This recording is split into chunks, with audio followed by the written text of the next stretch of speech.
সমুদ্রের মাঝখানে একটি গোপন গবেষণাগার, আর একদল পাগল বিজ্ঞানীর চরম উচ্চাকাঙ্ক্ষা আর তাদের ভয়ঙ্কর এক্সপেরিমেন্ট। আর সেখান থেকে জন্ম নিল এক দৈত্যাকার সায়েন্টিফিক্যালি পরিবর্তিত সাপ, প্রজেক্ট মেগা স্নেক। তাদের ধারণা ছিল তারা এই দানবকে বশ করতে পারবে, কিন্তু সেই ভুলই হয়ে উঠল মানবজাতির জন্য এক ভয়ঙ্কর অভিশাপ। কি ছিল সেই ভয়ঙ্কর এক্সপেরিমেন্টের ফলাফল জানতে হলে স্কিপ না করে সাথেই থাকুন পুরো গল্প জুড়ে, এবং সাবস্ক্রাইব করুন সিনেটক বিডিকে। গল্পের শুরুতে আমরা একটি নির্জন দ্বীপের গভীরে যাত্রা করি, যেখানে বিশাল আকারের ট্রাক ও হেলিকপ্টারের আনাগোনা রহস্যের ইঙ্গিত দেয়। সেখানে এসে পৌঁছান লিন, এক উচ্চাভিলাষী বিজ্ঞানী এবং তার দুই সহকারী। ল্যাবের দিকে যাওয়ার সময় একটি সাপ ট্রাকের নিচে পিষে মারা যায়, যা তাৎক্ষণিক ভীতিকর মনে হয়। কিন্তু আসল বিভীষিকা শুরু হয় কিছুক্ষণ পর, যখন সেই মৃত সাপটি অলৌকিকভাবে পুনরায় জীবিত হয়ে ওঠে। এরপর দৃশ্যে পরিবর্তন হয়। আমরা দেখতে পাই একটি অতি গোপন গবেষণা কেন্দ্রে কিছু বিজ্ঞানী সাপেদের ওপর ঝুঁকিপূর্ণ পরীক্ষা নিরীক্ষা চালাচ্ছে। লিনের সহকারী তাকে জানায় তাদের দ্বিতীয় পরীক্ষাও ব্যর্থ হয়েছে, এবং জনসমক্ষে এই গবেষণার খবর ফাঁস হলে তাদের প্রজেক্ট বাতিল হতে পারে। তবে ডক্টর কিউ লিনের অন্য এক সহকর্মী, তিনি জোরালোভাবে এই প্রজেক্ট বন্ধ করার বিরোধিতা করেন। তার দাবি এতে তাদের বিশাল আর্থিক ক্ষতি হবে। এদিকে দেখা যায় বাইরে আরেক দল বিজ্ঞানী ট্রাক থেকে ছোট ছোট অজস্র সাপ বের করে একটি বিশাল গর্তে ফেলে দিচ্ছিল, যেখানে হাজার হাজার সাপ কিলবিল করছিল।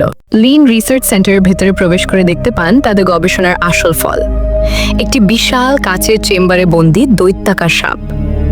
এই সাপটি ডক্টর কিউ তৈরি করেছিলেন, এবং এটিই ছিল প্রজেক্ট মেগা স্নেকের সবচেয়ে বিপজ্জনক অংশ। লিন হতাশ হয়ে বলেন যে এত পরিশ্রম সত্ত্বেও তারা এই প্রজেক্টে কোনো সাফল্য পায়নি। তাই তিনি তার কর্মীদের গবেষণার সমস্ত তথ্য মুছে ফেলতে এবং বাইরের গর্তে থাকা সমস্ত সাপ পুড়িয়ে মেরে ফেলতে নির্দেশ দেন। সৈন্যরা ডক্টরদের সাথে মিলে সাপ পোড়ানোর কাজে হাত লাগায়। এরপর লিন বড় সাপটিকে বিদায় জানানোর জন্য একটি বোতাম চাপেন, যার ফলে সাপটির শরীরে বেশ কয়েকটি ইনজেকশন পুশ করা হয়। হঠাৎ রিসার্চ সেন্টারের অ্যালার্ম বেজে ওঠে, এবং ওই দৈত্যাকার সাপটি বিকট শব্দে চিৎকার শুরু করে। তার দেখা দেখি গর্তে থাকা হাজার হাজার ছোট সাপও চিৎকারে ফেটে পড়ে। বড় সাপটি যখন কাচের চেম্বার ভাঙার চেষ্টা করে, লিন তখন চেম্বারে আগুন লাগিয়ে দেন। কিন্তু আশ্চর্যজনকভাবে আগুনের শিখাও তার গায়ে আঁচড় কাটতে পারে না। এদিকে দেখা যায় গর্ত থেকে বেরিয়ে আসা ছোট সাপগুলো বাইরের বিজ্ঞানী ও সৈন্যদের উপর আক্রমণ করে এক এক করে তাদের হত্যা করতে শুরু করেছে। আসন্ন বিপদ আঁচ করতে পেরে লিন তার দুই সহকারীকে নিয়ে সেখান থেকে দ্রুত পালাতে শুরু করেন। তখনই কিছু সৈন্য ঘটনাস্থলে এসে আকস্মিকভাবে সব বিজ্ঞানীকে গুলি করে হত্যা করতে শুরু করে এবং গবেষণাগারের সব কিছু ধ্বংস করে দেয়। এরপর সৈন্যরা যখন বড় সাপটির দিকে এগোয়, ততক্ষণে সেই দৈত্যাকার সাপটি কাচের চেম্বার ভেঙে বেরিয়ে আসে এবং একের পর এক সৈন্যকে তার শিকারে পরিণত করতে থাকে। আর এদিকে লিন তার দুই সহকারীকে ঘটনাস্থলে থাকা সাপ ও তথ্যগুলো পরিষ্কার করতে বলেন, এবং তিনি নিজে একটি হেলিকপ্টারে করে দ্রুত পালিয়ে যান। এরপর তার দুই সহকারী তখন সৈন্যদেরকে সঙ্গে নিয়ে আবারও রিসার্চ সেন্টারের দিকে যায়। কিন্তু ছোট সাপগুলো প্রচণ্ড আক্রমণে ততক্ষণে অসংখ্য সৈন্য মারা পড়েন। এরপর হেলিকপ্টারগুলো লিনকে নিয়ে যাওয়ার সময় ওই দৈত্যাকার সাপটি একটি আকাশে থাকা হেলিকপ্টারে আক্রমণ করে সেটিকে ধ্বংস করে দেয়। অন্যদিকে বিজ্ঞানী লিনের দুই সহকারী জঙ্গলের মধ্যে সৈন্যদেরকে নিয়ে ছোট সাপগুলোকে হত্যা করছিলেন, কিন্তু দ্রুতই তারা বুঝতে পারেন যে এই বিপুল সংখ্যক সাপের বিরুদ্ধে লড়াই করা অসম্ভব। তাই তারা দুজনও সেখান থেকে পালিয়ে যাওয়ার চেষ্টা করে। একজন সৈন্য একটি আর্মি ট্রাকে করে পালাতে চেষ্টা করছিল। তখনই দৈত্যাকার সাপটি তাদের পেছনে ধাওয়া করে। সাপটি ট্রাকের ওপর আক্রমণ করার সময় একটি ছোট সাপ ড্রাইভারকে কামড়ে দেয়। এতে নিয়ন্ত্রণ হারিয়ে ট্রাকটি পাহাড় থেকে নিচে পড়ে যায়। সহকারী দুজন ও তাদের নিজ জীবন বাঁচাতে জঙ্গল থেকে পালানোর চেষ্টা করছিল। তখনই সেই দানবীয় সাপ তাদের ওপর আক্রমণ করে। তাদের মধ্যে একজন মেয়ে ভয়ঙ্করভাবে আহত হয়। যখন সাপটি তাকে মারতে উদ্যত হয়, তখন অন্য সহকারী তার ছুরি দিয়ে সাপটির ওপর আঘাত করে। এতে করে সাপটি সেই মেয়েটিকে ছুঁড়ে ফেলে দেয় এবং সেখান থেকে পালিয়ে যায়। আহত মেয়েটি দেখতে পায় তার বান্ধবী মারা গেছে, যার কারণে সে শোকে ভেঙে পড়ে। ঠিক তখনই দৈত্যাকার সাপটি আবারও তার ওপর আক্রমণ করে এবং তাকেও হত্যা করে। এরপর গল্পটি কয়েক বছর সামনের দিকে এগিয়ে যায়। মাঝ সমুদ্রে একটি বিলাসবহুল যাত্রীবাহী জাহাজ যাচ্ছিল, যেখানে সবাই আনন্দ উদযাপন করছিল। সেখানে আমরা প্রধান চরিত্র ইয়ানকে দেখতে পাই। কেউ একজন লুকিয়ে তার ছবি তুলছিল। হঠাৎ ইয়ান দেখতে পান একজন লোক জাহাজের ডেকের ওপর এক আমেরিকান পর্যটককে মারধর করছে। ইয়ান দ্রুত হস্তক্ষেপ করে লোকটিকে মারেন, আর এই সুযোগে আমেরিকান লোকটি সেখান থেকে পালিয়ে যায়। ইয়ান তাকে আটকানোর চেষ্টা করলেও হুইচুয়ের মধ্যে লোকটি সফলভাবে পালিয়ে যায়। ইয়ান তখন তার বন্ধু জুকে দেখতে পান। ইয়ান জুর সাথে পরে কথা বলবেন বলে ওই আমেরিকান লোকটাকে খুঁজতে বেরিয়ে পড়েন। যখন সে লোকটিকে খুঁজছিল, তখনও কেউ লুকিয়ে তার ছবি তুলছিল। কিছুক্ষণ পর ইয়ান ওই আমেরিকান লোকটাকে ধরে ফেলেন। লোকটি তখন ইয়ানকে কিছু বোঝানোর চেষ্টা করে। তখন ইয়ান সিঁড়ি থেকে একটি ক্যামেরা পড়ে যেতে দেখেন। ক্যামেরাটি তোলার জন্য সেখানে লি নামের একজন মেয়ে আসে। ইয়ান মেয়েটির কাছে গিয়ে তার ক্যামেরায় নিজের অসংখ্য ছবি দেখতে পান। মেয়েটি ইয়ানকে জানায় যে সে একটি ট্র্যাভেল ম্যাগাজিনে কাজ করে এবং তার ইয়ানের মতো একজন সুঠাম দেহের মানুষের ছবির প্রয়োজন। কিন্তু ইয়ান তার ক্যামেরা থেকে নিজের সমস্ত ছবি মুছে ফেলেন। মেয়েটি তখন ইয়ানকে বলে যে সে যা খুঁজছে তার সন্তান তার কাছে আছে, অর্থাৎ ওই আমেরিকান লোকটির সঙ্গেই তার সন্তান রয়েছে। কিন্তু ইয়ান তাকে পুরোপুরি উপেক্ষা করে সেখান থেকে চলে যেতে চান। ঠিক তখনই জাহাজের মধ্যে অসংখ্য ছোট ছোট সাপ প্রবেশ করতে শুরু করে। সাপগুলো একের পর এক যাত্রীকে হত্যা করছিল, কিন্তু ইয়ান তখনও এই ব্যাপারে কিছুই জানতেন না। হঠাৎই তার সামনে অনেকগুলো সাপ চলে আসে। এসব দেখে লি অনেক বেশি ভয় পেয়ে যান। এরপর ইয়ান এবং লি একসাথে পালাতে থাকেন। দৌড়াতে দৌড়াতে তারা এক লোককে জিজ্ঞেস করেন যে এখানে কি ঘটছে, কিন্তু লোকটি কিছু বলার আগেই একটি বড় সাপ এসে তাকে গিলে ফেলে। এই দৃশ্য দেখে ইয়ান এবং লি আরও বেশি ভয় পেয়ে যান। তাই তারা সেখানে থাকা জীবিত সবাইকে নিয়ে পালানোর চেষ্টা করেন, কিন্তু তখনই সেই দৈত্যাকার সাপটি তাদের সামনে চলে আসে। সবাই আবারও দৌড়াতে শুরু করেন। ইয়ান একটি কুড়ালের সাহায্যে পথ আগলে থাকা সাপগুলোকে হত্যা করে সামনের দিকে এগোতে থাকেন। সামনের দিকে ইয়ান আরও কিছু লোকের দেখা পান। তারা সবাই মিলে একটি নিরাপদ স্থানে যেতে চাইছিলেন।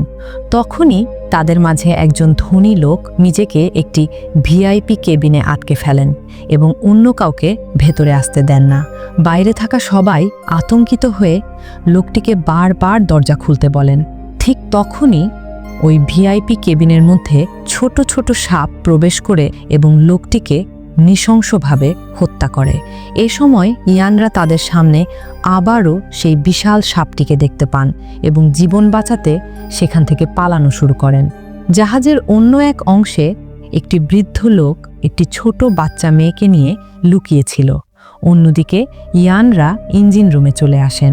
ইয়ান সবাইকে সতর্ক করে বলেন যে তিনি লক্ষ্য করেছেন যে এই সাপেরা শুধুমাত্র শব্দের প্রতি আকৃষ্ট হয়, তাই তারা সবাই একটি করে ইঞ্জিনের পেছনে লুকিয়ে পড়েন যাতে তাদের নিঃশ্বাসের শব্দ ও সাপের কানে না পৌঁছায়। কিন্তু তারপরও সেই দৈত্যাকার সাপটি তাদের সামনে চলে আসে, কিন্তু তারা কেউ একটুও শব্দ না করায় সাপটি সেখান থেকে চলে যেতে চায়। ঠিক তখনই তাদের মধ্যে থাকা একজন মেয়ের ফোন বেজে ওঠে।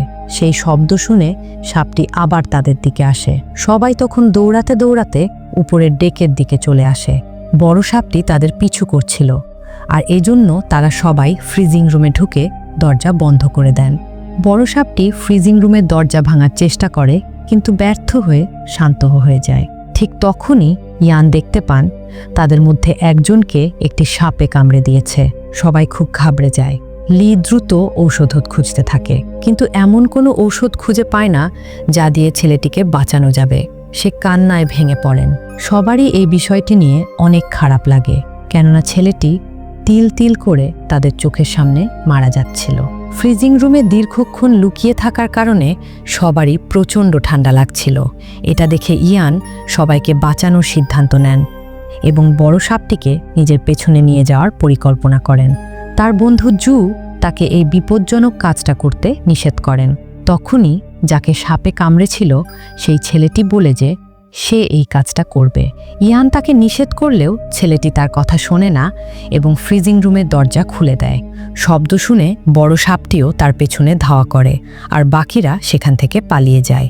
ইয়ান ছেলেটিকে রুম থেকে বের করার জন্য হাত বাড়ান, কিন্তু ছেলেটি তার কথা না শুনে আবারও ঘরের দরজা বন্ধ করে দেয়, যাতে সাপটিও সেখান থেকে বের হতে না পারে। বড় সাপটি ছেলেটিকে মেরে ফেলে। এই দৃশ্য দেখে ইয়ান প্রচণ্ড কষ্ট পান এবং রাগে ফেটে পড়েন। এরপর তারা ক্যাপ্টেনের কক্ষে চলে আসেন। লি জানায় যে সে জাহাজটি চালাতে পারবে। ইয়ান লক্ষ্য করেন যে জাহাজের পাইলটরা মৃত অবস্থায় পড়ে আছে। এতে ইয়ানের সন্দেহ হয়, কারণ সেখানে তো কোনো সাপ ছিল না। ইয়ান তখন লির কাছে যান, যে এই সময় অত্যন্ত ভীত ছিল, কিন্তু তার সাহসিকতার জোরে সে অবশেষে জাহাজটি চালু করতে সক্ষম হয়। এইতে সবাই অনেক খুশি হন। লি হঠাৎ জাহাজের আশেপাশে একটি দ্বীপ দেখতে পান এবং অত্যন্ত আনন্দিত হন। ঠিক তখনই তাদের জাহাজের সামনে সেই দৈত্যাকার সাপটি চলে আসে এবং তাদের জাহাজটিতে আঘাত করতে থাকে। এটি সেই বিশাল সাপটি ছিল যেটিকে ওই ল্যাবে তৈরি করা হয়েছিল। ইয়ান এবং জু বাইরে এসে দানবীয় সাপটিকে দেখতে পান। এত বড় সাপ দেখে তাদের অবস্থা খারাপ হয়ে যায় এবং তারা আবারও ভেতরে চলে আসেন। বাঁচার শেষ উপায় হিসেবে ইয়ান এবং জু একটি বোটকে পানিতে ফেলে দেন। ইয়ান জুকে বলেন বাকি সবাইকে নিয়ে সেখান থেকে চলে যেতে, কিন্তু তারা তাকে একা ফেলে যেতে রাজি হয় না। ইয়ান লিকে প্রতিশ্রুতি দেন যে সে অবশ্যই ফিরে আসবে। এরপর সে পুরো জাহাজে কেরোসিন ছিটিয়ে দেন। বাকিরা যখন জাহাজ থেকে দূরে চলে যায়, ইয়ান সেখানে আগুন ধরিয়ে দেন। এই দৃশ্য দেখে ছোট বোটে থাকা সবাই অনেক ঘাবড়ে যায় এবং ইয়ানকে ডাকতে থাকে। চোখের সামনে এভাবে জাহাজ ধ্বংস হতে দেখে তারা সবাই অনেক কান্না করতে থাকেন। কিন্তু কিছুক্ষণ পরেই দেখা যায় ইয়ান তাদের বোটে চলে আসেন। এটা দেখে সবাই অনেক খুশি হয়। তবে বোটে এসেই ইয়ান অজ্ঞান হয়ে যান। পরদিন সকালে ইয়ানের জ্ঞান ফেরে। তিনি দেখতে পান তারা একটি দ্বীপের কিনারায় পৌঁছেছেন। ইয়ান সবাইকে জাগিয়ে তোলেন। সবাই সেখান থেকে সামনের দিকে এগিয়ে যেতে থাকেন। ইয়ান কিছু অদ্ভুত শব্দ শুনতে পেয়ে সবাইকে সতর্ক করে দেন। হাঁটতে হাঁটতে হঠাৎই একজন মেয়ে পড়ে যায় এবং তার হাত থেকে রক্ত বের হতে শুরু করে। তখনই সেখানকার পাথরগুলো জীবন্ত হয়ে ওঠে এবং একটি অদ্ভুত প্রাণীতে পরিণত হয়। এরপর এই প্রাণীগুলো মেয়েটির ওপর আক্রমণ করে। এই দেখে ইয়ান বুঝে যান যে এই প্রাণীগুলো আসলে রক্ত দেখলেই আক্রমণ করে, আর এজন্য সে সবাইকে খুব আস্তে আস্তে এবং সাবধানে হাঁটতে বলেন। এরপর তারা হাঁটতে হাঁটতে একটি পরিত্যক্ত ক্যাম্পে চলে আসে, কিন্তু সবাই তখনও অনেক ভয়ে ছিল। সেখানে তারা কিছু বন্দুক এবং বোমা খুঁজে পায়। আমেরিকান লোকটি একটি ওয়াকিটকি খুঁজে পায়। ইয়ান ওয়াকিটকির মাধ্যমে সাহায্যের জন্য চেষ্টা করেন, কিন্তু সে কোনো সংকেত পাচ্ছিলেন না। তখন সেখানে থাকা অস্ত্রগুলো নিয়ে তারা সামনের দিকে এগোতে থাকেন। কিছু দূর এগিয়ে যাওয়ার পর ইয়ানের মনে হয় যে তাদের আশেপাশে কোনো কিছুর অস্তিত্ব রয়েছে, তাই সে সবাইকে আরও সতর্কভাবে চলতে বলেন। ঠিক তখনই তাদের মধ্য থেকে একজন লোক পানি খেতে খেতে যখন ওপরের দিকে তাকান, সে অনেক বেশি ভয় পেয়ে যান, কারণ সে সেখানে একটি বিশাল আকৃতির মাকড়সা দেখেছিলেন। ভয় পাওয়ার ফলে সে সাথে সাথেই মাকড়সাটার উপর আক্রমণ করেন। মাকড়সাটা উড়ে গিয়ে ওই বৃদ্ধ লোকটার উপর আক্রমণ করে। এরপর সবাই জীবন বাঁচাতে দৌড়াতে থাকেন। সেখান থেকে পালানোর সময় তারা সেখানে অনেকগুলো বোমাও বিস্ফোরণ ঘটায়। তারা আস্তে আস্তে করে সেই গোপন রিসার্চ সেন্টারে পৌঁছে যান, যেটা আমরা মুভির শুরুতেই দেখেছিলাম। সেখানে গিয়ে ইয়ান ভেতরে যাওয়ার একটি লুকানো রাস্তা খুঁজে পান। সবাই ওই রাস্তা দিয়ে ভেতরে চলে যায়। সেখানে সাপের বিষের গবেষণার অনেক কাগজপত্র দেওয়ালে লাগানো ছিল। এছাড়াও সেখানে অনেক ডাক্তারের কঙ্কালও তারা দেখতে পান, যা সেই গবেষণার ভয়াবহতা প্রমাণ করে। তখনই তাদের মধ্যে একজন সেখানকার লাইটগুলো চালু করে দেয়। এটা দেখে ইয়ান অবাক হয়ে ভাবেন এই লোকটি কিভাবে জানলো যে এখানে লাইট কোথায় রয়েছে। কিন্তু ইয়ান এই বিষয়টাই তখন তেমন একটা গুরুত্ব দেন না। কিছুক্ষণ পর ইয়ানদের সবাই ঘুমিয়ে পড়েন, শুধুমাত্র ওই লোকটি ছাড়া। সে পুরো ল্যাবটি ঘুরে ঘুরে দেখছিল, যেন সে কোনো এক নির্দিষ্ট জিনিস খুঁজছে। কিছুক্ষণ পর ইয়ানের ঘুম ভেঙে যায়। অন্যদিকে লোকটি একটি পোস্টারের নিচ থেকে বড় সাপের ব্যাপারে লেখা একটি গোপন বই বের করে আনেন। আর এরপর আমরা জানতে পারি যে এই লোকটি আসলে সেই ডক্টর কিউ, যিনি দৈত্যাকার সাপটিকে তৈরি করেছিলেন। লিন যখন সাপটিকে ধ্বংস করতে চেয়েছিলেন, তখন ডক্টর কিউ তাকে শেষবারের মতো একটি সুযোগ চেয়েছিলেন, কিন্তু লিন তার চূড়ান্ত সিদ্ধান্ত থেকে সরে আসেননি। এখন এই ঘটনার এত বছর পর ডক্টর কিউ নিশ্চিত কোনো না কোনো বড় উদ্দেশ্য নিয়েই এখানে এসেছেন। তার মুখছবিতে এক রহস্যময় দৃঢ়তা লক্ষ্য করা যায়। এখন আমরা ইয়ানকে দেখতে পাই। সে তখন একটি গুহার ভেতরে চলে এসেছেন, যেখানে তার সামনেই সেই দৈত্যাকার সাপটি ছিল। সাপটিকে দেখে ইয়ান অনেক ভয় পেয়ে যান। বড় সাপটি ইয়ানকে আক্রমণ করতে যাবে, ঠিক তখনই জু সাপের সামনে চলে আসে এবং ইয়ানকে বাইরে যাওয়ার জন্য বলে, নিজের জীবন বাজি রেখে। ইয়ান ওই গুহার দরজা থেকে বাইরে বেরিয়ে আসেন এবং সাথে সাথেই গুহার দরজাটা বন্ধ হয়ে যায়। এই দৃশ্য দেখে ইয়ান কান্নায় ভেঙে পড়েন, কেননা সে বুঝতে পারছিলেন যে জু হয়তো আর বেঁচে নেই। তখন লি তার সামনে চলে আসে এবং তাকে কোনো মতে সামলে আবারও ওই রুমের ভেতরে নিয়ে আসে। ওই মুহূর্তে ডক্টর কিউ তাদের সাথেই ছিলেন, কিন্তু তার আসল পরিচয় তখনও কেউ জানতেন না। তখনই ওই ওয়াকি টকিতে উদ্ধারকারী দলের শব্দ শোনা যায়। তারা জানায় পরদিন সকালের মধ্যে তারা সেখানে চলে আসবে। এটা শুনে সবাই রেগে যান, কারণ তারা এখানে এত দীর্ঘ সময় ধরে আর থাকতে পারবেন না। তখন ইয়ান বলেন যে তাদের এই জায়গা থেকে চলে যাওয়ার আগে ওই বড় সাপটাকে মেরে ফেলতে হবে এবং যারা প্রাণ হারিয়েছে তাদের সবার মৃত্যুর বদলা নিতে হবে। এরপর সে সবাইকে নিজের চূড়ান্ত পরিকল্পনার কথা বলেন। সবাই বা ইয়ানের কথা মতো কাজ করতে শুরু করে। এরপর ইয়ান জুকে, যাকে সে মৃত ভেবেছিল, বিদায় জানানোর সময় তার চোখে জল চলে আসে। ঠিক তখনই ডক্টর কিউ ইয়ানকে মেরে ফেলার জন্য তার উপর আক্রমণ করেন, কিন্তু ইয়ান আগেই এটা বুঝতে পেরে তার উপর আক্রমণ করে বসেন এবং তাকে আহত করে দেন। এরপর ডক্টর কিউ তাকে নিজের ব্যাপারে সব সত্য কথা খুলে বলেন। তিনি স্বীকার করেন যে তিনি জাহাজের পাইলটদের হত্যা করেছিলেন এবং তিনি সবাইকে এখানে নিয়ে এসেছেন। আর সব থেকে বড় ব্যাপার হলো সে ওই সাপটাকে ধ্বংস করতে নয়, বরং সাপটাকে বাঁচানোর জন্য এখানে এসেছেন। ওই মুহূর্তে ইয়ান তার পেছনে সেই দৈত্যাকার সাপটিকে দেখতে পান, কিন্তু সে কিছুই বলেন না। কিছুক্ষণের মধ্যেই ওই বড় সাপটা ডক্টর কিউকেও হত্যা করে। আর এরপর ইয়ান ওই বড় সাপটাকে নিজের পেছনে নিয়ে যেতে থাকেন। সে সাপটাকে সেই ক্ষুধার্ত প্রাণীগুলোর কাছে নিয়ে যান, যেগুলো আমরা এই দ্বীপের শুরুতে দেখেছিলাম। সেখানে এসে একটি রক্তের বোতল ছুঁড়ে মারেন। এই রক্ত দেখে সেখানে থাকা সমস্ত প্রাণী গুহা থেকে বাইরে চলে আসে। এরপর বড় সাপটা যখনই পাহাড় থেকে নিচে পড়ে যায়, তখন ওই প্রাণীগুলো তাকে ঘিরে ধরে এবং খেতে থাকে। ফলে ওই দানবীয় সাপটি সেখানেই মারা যায়। পরদিন সকালে সবাই সমুদ্রের কিনারায় দাঁড়িয়েছিল। তখন একটি জাহাজ তাদের উদ্ধার করার জন্য সেখানে আসে। আর এর সাথে সাথে এখানেই এই অসাধারণ মুভিটা শেষ হয়ে যায়। বন্ধুরা, বিজ্ঞানীদের উচ্চাকাঙ্ক্ষা, একটি রহস্যময় দ্বীপ এবং এক দৈত্যাকার সাপের এই শ্বাসরুদ্ধকর গল্প আপনাদের কেমন লেগেছে কমেন্ট করে জানাতে একদমই ভুলবেন না। আজকের মতো এখানেই বিদায় নিচ্ছি। আবারও দেখা হবে নতুন কোনো গল্প নিয়ে। সে পর্যন্ত সবাই ভালো থাকবেন আর সিনেটক ভিডিওর সাথেই থাকবেন, এই আশা ব্যক্ত করে এখানেই শেষ করছি। আল্লাহ হাফেজ।